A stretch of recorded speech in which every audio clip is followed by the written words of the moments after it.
ان طبقوں سے بنا رہتا ہے یا جڑا رہتا ہے تو پھر تو وہ جان سکتے ہیں، ورنہ عام طور پر ایک طبقے کی اپنی جو اصطلاحات ہیں وہ دوسرے طبقے کی اصطلاحات سے مختلف ہوتی ہے۔ پھر اس کی تیسری وجہ کہ ایک شخص اور مختلف مشاغل،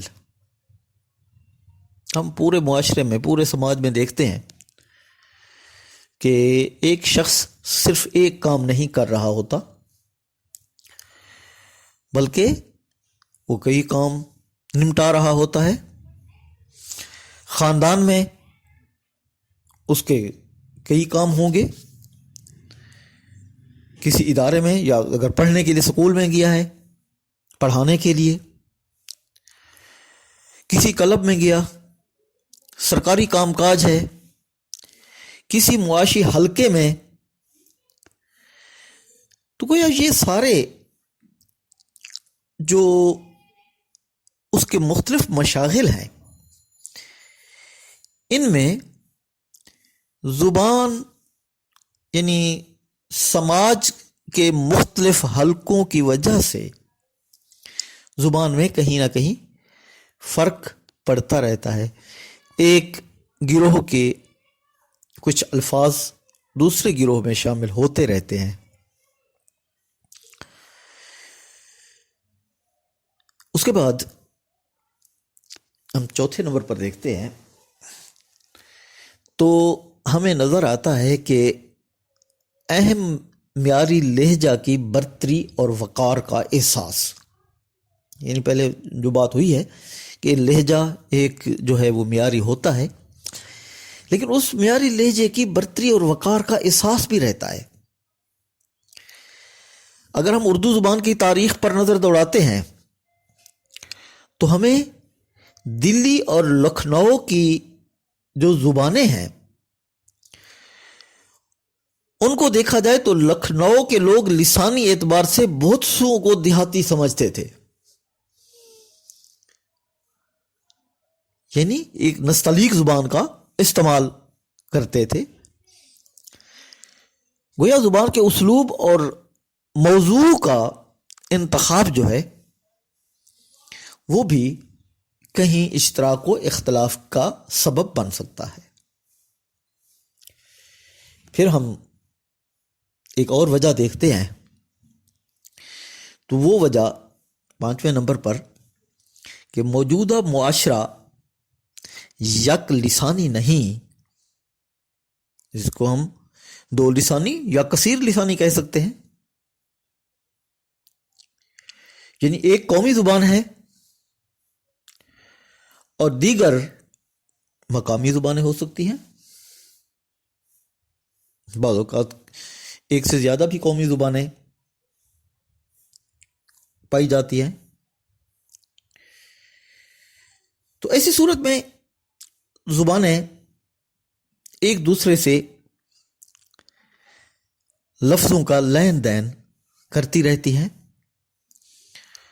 اور زبان میں اشتراک و اختلاف کے حوالے سامنے آتے رہتے ہیں۔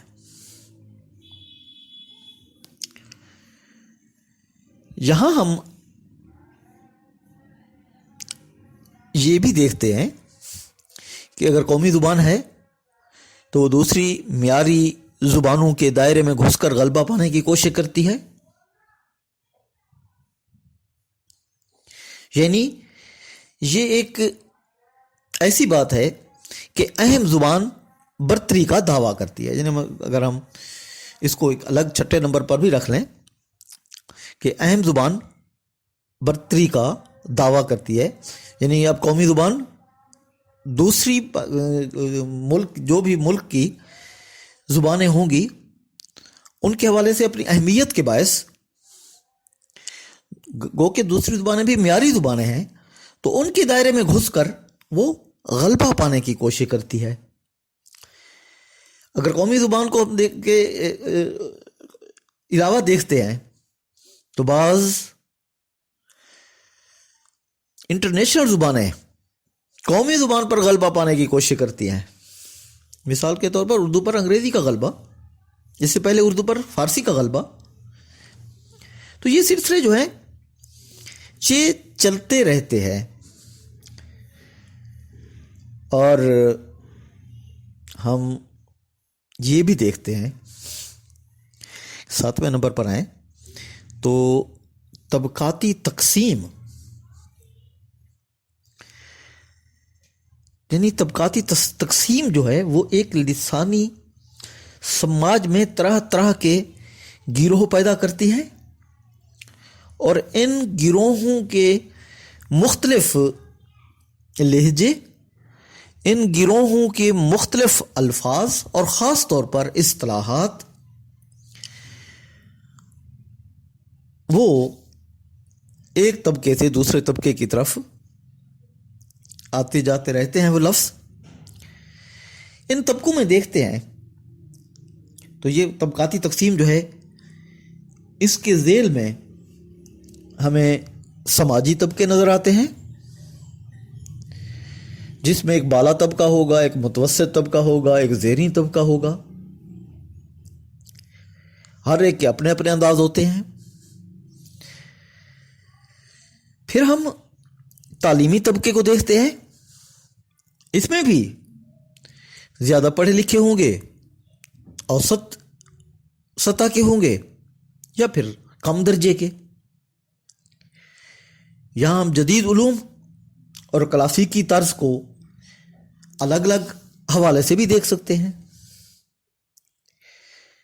پھر ہم دیکھتے ہیں کہ کچھ طبقے جو ہیں وہ پیشہ ورانہ طبقے ہیں، یعنی پیشے کے حوالے سے مختلف طبقے کام کر رہے ہوتے ہیں. کہیں ڈاکٹر ہے، انجینئر ہے، معلم ہے، وکیل ہے، مزدور ہے، کسان ہے. تو یہ مختلف طبقے جو ہیں یہ بھی ایک اپنی حد کے اندر رہ کر مختلف لفظوں کو اپنے طور پر محفوظ کرتے رہتے ہیں، اور وہ لفظ یا وہ جو اصطلاحات ہیں وہ صرف اسی طبقے میں زیادہ سمجھی جا سکتی ہیں. اس لیے تو ہم دیکھتے ہیں کہ اگر ایک ہی پیشے کے لوگ کہیں ملیں تو وہ اپنے پیشہ ورانہ انداز سے گفتگو کریں تو دوسرا اس پیشے کا اسے پہچان لیتا ہے. پھر کچھ مذہبی طبقے بھی ہیں. مثال کے طور پر مسلمان ہیں، ہندو، سکھ، عیسائی، پارسی، یہودی، کوئی بھی ہے جس بھی مذہب سے تعلق رکھتا ہے تو اس کے مذہب کے حوالے سے جو اصطلاحات ہوں گی وہ دوسرے مذہب سے مختلف ہوں گی. سیاسی طبقات کو دیکھ لیں. مختلف جماعتیں، کسی بھی ملک کی جو سیاسی جماعتیں ہیں وہ ایک دوسرے سے سبقت لے جانے کے لیے مختلف نعرے سامنے لائیں گی، مختلف انداز کی ان کی گفتگو ہوگی. پھر ہم یہ دیکھتے ہیں کہ کچھ قومیتی طبقے ہیں، یعنی یہ قومیتی طبقے جو ہیں یہ مختلف زبانیں بولنے والے ہوتے ہیں. کوئی انگریزی بولنے والے ہیں، مثال کے طور پر امریکی ہیں، جرمن ہیں، یا ہندوستانی ہیں، یا کسی اور ملک کے. پھر ہم اردو بولنے والوں کو دیکھتے ہیں، وہ پاکستانی بھی ہو سکتے ہیں، ہندوستانی بھی ہو سکتے ہیں.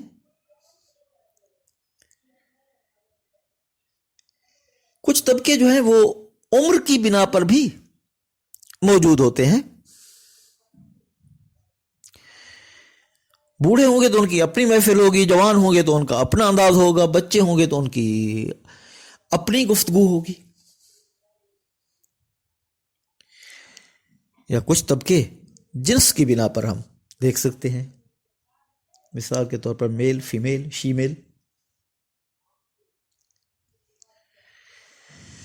تو گویا طبقاتی تقسیم جو ہے اس میں لسانی سماج ہر طبقے میں دوسرے سے کہیں نہ کہیں مختلف ہوتا ہے اور ایک دوسرے سے سبقت لے جانے کی کوشش بھی وہ کرتے رہتے ہیں. یہاں ہم دیکھتے ہیں کہ سماج کے جو مختلف گروہ ہیں، 8ویں نمبر پر کے ذخیرہ الفاظ میں فرق، یعنی اس کے ذخیرہ الفاظ میں بھی فرق پایا جاتا ہے. یعنی مختلف سطحوں پر صوتیات، نحویات، معنیات اور ذخیرہ الفاظ مختلف ہوتے ہیں. سب سے زیادہ فرق جو ہے وہ لفظیات، اصطلاحات اور محاوروں میں پایا جاتا ہے. تو گویا محاورے مختلف ہو سکتے ہیں، اصطلاحات مختلف ہو سکتی ہیں. محاوروں سے ہٹ کر تھوڑا سا روزمرہ جو ہیں وہ بھی مختلف انداز سے سامنے آ سکتے ہیں. ہم معاشرے کے حوالے سے دیکھیں تو مختلف گروہ جو ہیں ان میں کچھ لسانی آداب بھی پائے جاتے ہیں. کسی معاشرے میں زیادہ پائے جاتے ہیں، کسی معاشرے میں لسانی تکلفات جو ہیں وہ کم ہوتے ہیں، کسی میں لسانی تکلفات کی بھرمار ہوتی ہے. مثال کے طور پر ہم دیکھتے ہیں کسی کو خطاب کے اگر مختلف طریقے ہیں،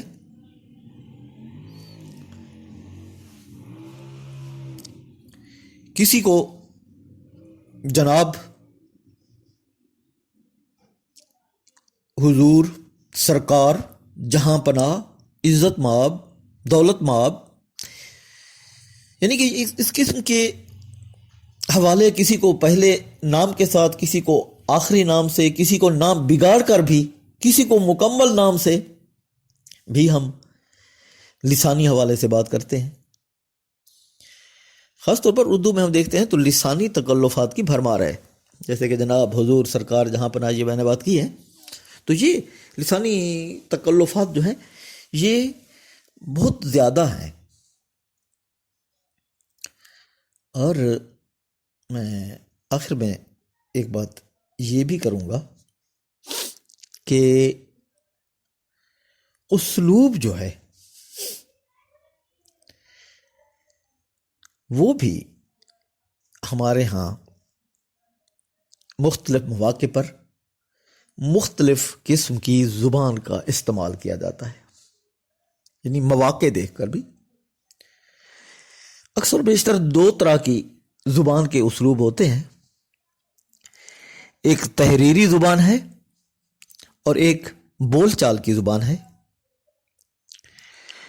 تحریری زبان جو ہوگی وہ پرتکلف ہوگی، جبکہ بول چال میں بے تکلفی کا استعمال ہوتا ہے. تحریری زبان میں قواعد کا خاص خیال رکھا جاتا ہے، لیکن بول چال بے قاعدگی سے چلتی رہتی ہے. تحریری اسلوب کی مثال امتحانی مرکز ہو سکتا ہے. یعنی امتحانی مرکز میں ایک طالب علم جو کچھ جواب لکھ رہا ہوتا ہے اس کا انداز جو ہوگا وہ کلاس کے انداز سے مختلف ہوگا.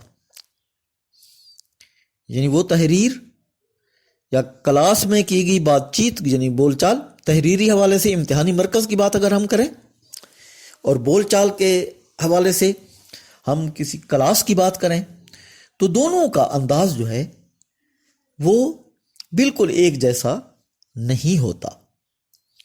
تو گویا جب بھی ہم کسی سماج میں لسانیات کا مطالعہ کرتے ہیں تو اس کا مطالعہ سماجی سیاق سے کیا جاتا ہے اور اس میں کہیں بٹوارے موجود ہوتے ہیں